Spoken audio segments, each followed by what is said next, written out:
Magandang araw po sa inyong lahat mga kababayan at welcome back dito po sa ating munting channel Pinas News Review, kung saan re-reviewin po natin ang mga mahalagang balita dito sa Pilipinas. Mga simpleng komento sa mga issue dito sa Pinas. At ito nga mga kababayan, good news ito. Just in breaking news, BP Sara may bagong mission sa Washington. Nako, PBBM ba't nagpaiwan? Yan mga kababayan ang ating alamin mula po rito kay Balitang Pinoy TV. Nasa description po ang full video link ng video ito. Subscribe na po kayo. At kung bago ka pa lang at di pa po napag-subscribe sa ating munting channel, please don't forget to subscribe. At i-click na rin po ang bell notification para updated po kayo sa lahat ng ina-uploads nating reaction video. At eto na nga mga kababayan, sama-sama at sabay-sabay po natin pakinggan, panoorin at bigyan ng komento ang video ito. Eto na po. Magandang araw sa atin lahat mga kababayan. Dito na naman tayo sa another episode ng ating vlogs. Pag-uusapan natin ngayon, ito po, no? Dalawang maiinit na balita ang ihahatid ko po sa inyo. Una, etong di umano'y pinapupunta ang tinaguriang designated survivor na si BP Sara Duterte, mga ka-PL, sa Washington. Ano kaya ang kadahilanan bakit pinapupunta ang ating pangalawang Pangulo doon? Ha? Eh paano naman si Ferdinand Magellan? Baka magselos yung mama. Samantalang siya, mga kababayan, nagsusumiksik sa kilikili ni Uncle Sam, pero ang ating pangalawang Pangulo, siya po ang iniimbitahan para pumunta sa lugar nila. Okay, ito ho ang mga balita, basahin ko po sa inyo. Pero bago ko po simulan makikisuyo, sa mga hindi pa po nakasubscribe, baka naman, at pakiclick na rin po ang notification bell para updated sa lahat ng upload. At huwag niyo pong kalimutan, palike na rin po ang video. Maraming salamat, makikisuyo lang po para mas lalo pang napahiya si Junior sa mga malalaking kumpanya na sa administrasyon niya. Abay, napakaraming malalaking kumpanya ang nagsara. Na-i-content ko na po ito, nasa baba, hanapin na lang po ninyo. Okay, unahin po natin mga kababayan etong di umano'y pagpapatawag sa ating pangalawang Pangulo. Eh bakit kaya? At pagkatapos ko po itong basahin, magbasa rin po tayo ng opinion ng ating mga kababayan sa social media. Okay? Ilagay ko ho dito, ayan po ang sabi ni Tito Jason sa. Ang sabi, psst, ba, may pasut-sut-sut pa? Nabalitaan mo na ba? Ang alin ko tingin, pinapupunta ang designated survivor sa Washington. Bakit kaya, Tito J? Ano kaya ang dahilan? Oh no! Oh no talaga eh. Bakit siya? Paano na si Travelman? Ha? Eh di, magseselos yun, Tito J. Kasi bakit si Inday Sara lang ang pinapupunta siya, hindi? Samantalang siya, halos lumuhod na kay Uncle Sam. Please. Nagpapakatuta kay Uncle Sam para mabigyan ng pansin. Pero walay. Pero si Inday Sara, talagang sinasaluduhan mga kababayan ng mga puti. Ngayon, ito po ang opinion ng ating mga kababayan. Basahin ko ho. Ilagay ko ho. Dito, takpan lang po natin ang pangalan. Ito po ang unang sabi. PRRD will not let her na pumunta doon. And much better na wag na. Sila ang may kailangan, sila ang pumunta dito.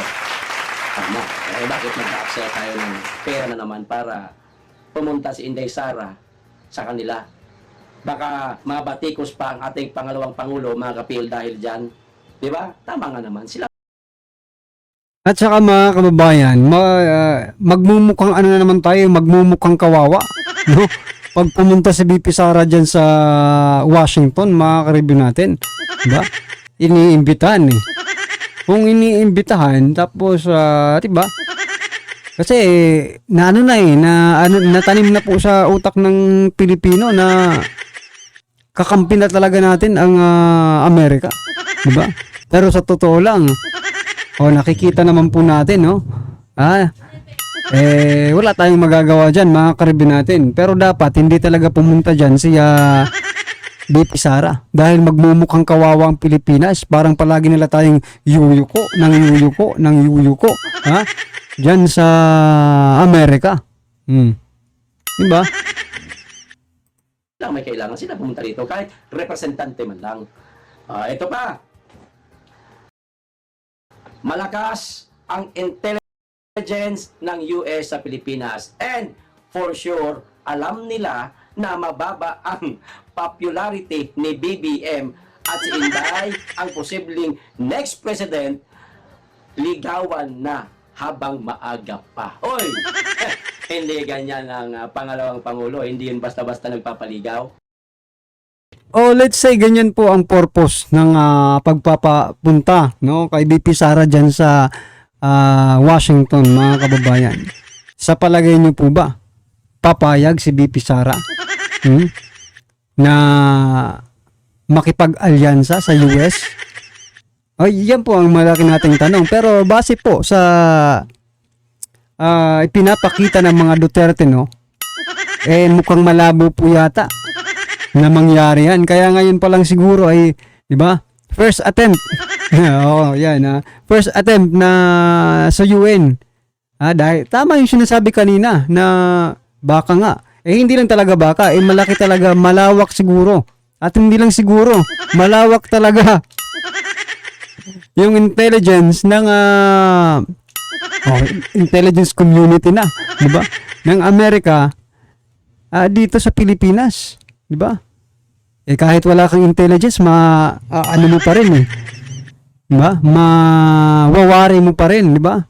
Makukonclude mo pa rin na malakas talaga si BP Sara base po sa mga survey, no? Malakas po sa trust rating ang ating vice presidente.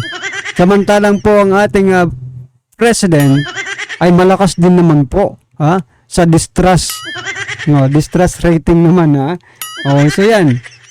Ito mga karibin natin, sampal po ito, no? Sa ating administrasyon.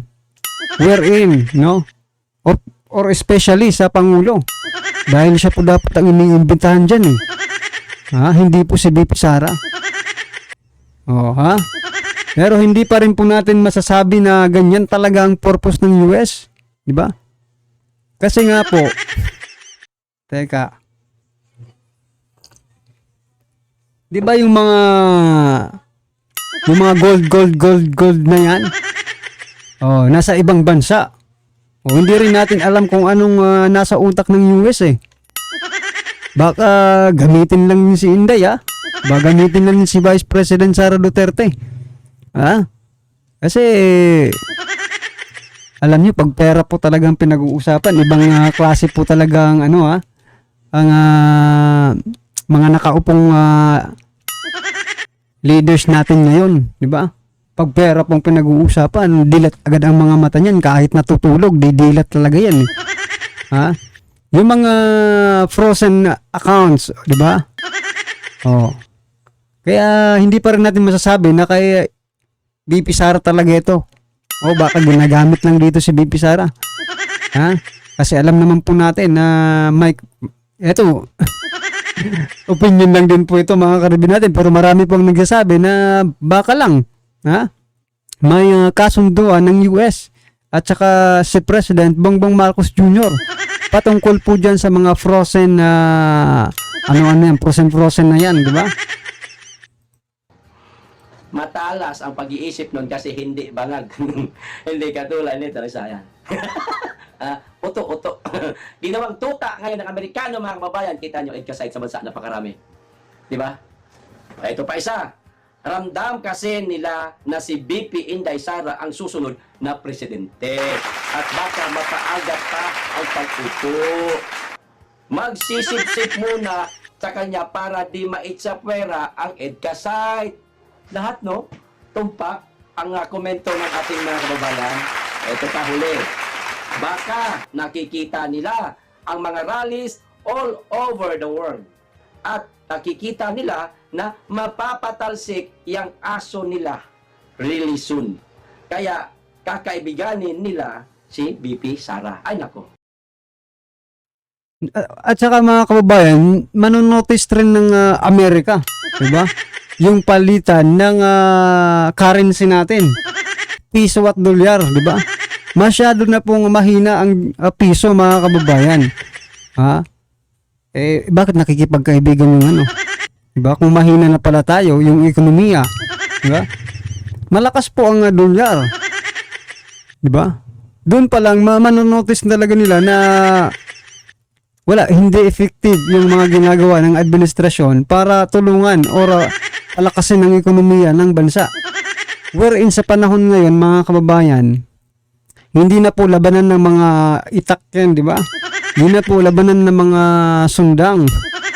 Alam niyo po ba yung sundang, mga kababayan? Itak, di ba? Hindi na ngayon labanan ng mga ganyan-ganyan. Ang labanan ngayon, ekonomiya at saka impormasyon. Information age, digital na nga po tayo eh. Ekonomiya na po. Kung malakas ang iyong ekonomiya, nako, magna number 1 ka in the whole world. Like China, di ba? Napakalakas ng ekonomiya nila. US, malakas ang ekonomiya nila. Pilipinas, kumusta? Di ba? Kaya lagi tayong padalos-dalos kasi dapat. Well, anyway, mga kababayan, trabaho naman nila yan. Wala tayong magagawa, di ba?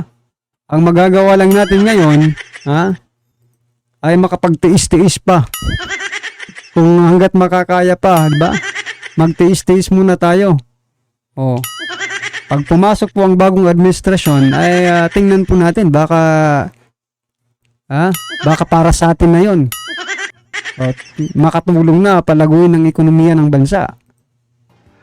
Tulad nga na sinabi ko kanina, matalas ang pag-iisip ni BP Sara. Hindi nila maiisahan yan. Kayo mga kababayan, ano po ang opinion ninyo tungkol dito sa di umano'y pagpapatawag sa ating pangalawang Pangulo sa Washington? So yan mga kababayan, ano po ang inyong opinion dyan, ha? Pero ito isingit ko lang po kasi pinag-uusapan natin kanina ang ekonomiya. Diba? Yung mga pag-travel ng ating Pangulo, mga kababayan, yun po sana ang purpose nun, di ba, ay palaguin ng ekonomiya. True, no? Mag-aanap po siya ng mga investment. Mangangalap siya ng mga investment, foreign investment, di ba? Pero, bakit ganon? Sa dami-dami ng